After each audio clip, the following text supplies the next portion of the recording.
السلام علیکم ورحمۃ اللہ دوستو، خون کا سفید ہو جانا تو سنا تھا، لیکن ابھی سے اسی زمانے میں اتنا جلدی سفید ہو جانا یہ نہیں سنا تھا۔ لیا کے اندر ایک دردناک واقعہ پیش آیا کہ جہاں بیٹے کی جوانی باپ کے لیے فخر تھا۔ حاشر نامی بیٹا، باپ حاشر کے جوان ہوتے ہی اپنے آپ کو بڑا خوش قسمت سمجھتا تھا کہ میرا بیٹا حاشر جوان ہو گیا، اب میری پریشانیاں ختم ہو گئی ہے۔ جہاں باپ اپنے بیٹے پر فخر کرتا تھا اور اسی بیٹے نے جس بیٹے پر فخر کرتا تھا اسی بیٹے نے باپ کی جان لے لی۔ انما اموالکم و اولادکم فتنہ والی آیت آج مجھے سمجھ میں آئی ہے کہ واقعتاً اولاد فتنہ ہے۔ دوستو، قتل کرنے کی وجہ آخر کیا تھی اور قتل کیسے کیا؟ اتنی بے دردی سے قتل کیا کہ پہلے ایک فائر کیا، پھر اس کے باپ کے قتل ہو جانے کے بعد چہرے پر دوبارہ 2 فائر کیے۔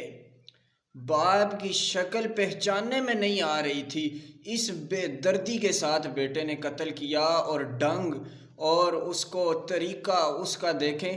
ایک تو بیٹا حافظ قرآن بھی تھا، باپ نے حافظ قرآن بنایا، دینی تعلیم دی کہ بیٹا میرے لیے نجات کا سبب بنے گا، لیکن وہی بیٹا باپ کے لیے موت کا سبب بن گیا۔ دوستو، بیٹے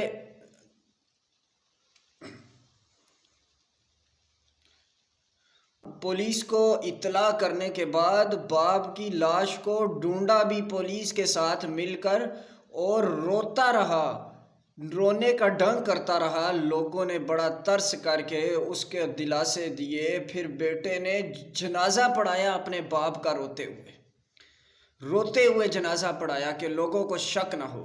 لیکن آخر کار تمہیں پتہ ہے پاکستان کی پولیس جو جرم نہ کیا وہ بھی منوا لیتی ہے۔ بیٹے نے تو خیر اپنے باپ کو قتل کیا تھا، قتل کرنے کی وجہ کیا سامنے آئی؟ دوستو، ایک وجہ یہ آ رہی ہے کہ اس کی ایک دوست سجاد نامی شخص کے ساتھ تعلقات تھے، دوستی تھی۔ وہ اس حاشر نامی شخص کی بہن سے رشتہ کرنا چاہتا تھا، لیکن باپ نہیں مان رہا تھا۔ بیٹے نے باپ کو ہی راستے سے ہٹا دیا۔ ایک وجہ تو یہ سامنے آ رہی، اور دوسری وجہ یہ کہ باپ بیٹے کو سمجھاتا تھا کہ بیٹا اس شخص کے ساتھ تعلق ختم کرو، دوستی یاری ختم کرو۔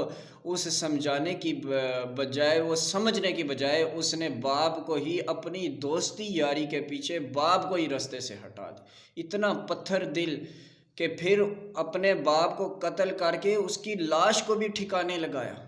اللہ اکبر۔ دوستو، اتنے جو ہے وہ سنگ دل لوگ ہو چکے ہیں، اتنے بے درد ہو چکے ہیں کہ لوگ جو ہے کہیں سے خبر آ رہی ہے بہن کو قتل کر دیا، کہیں خبر آ رہی ہے ماں کو قتل کر دیا۔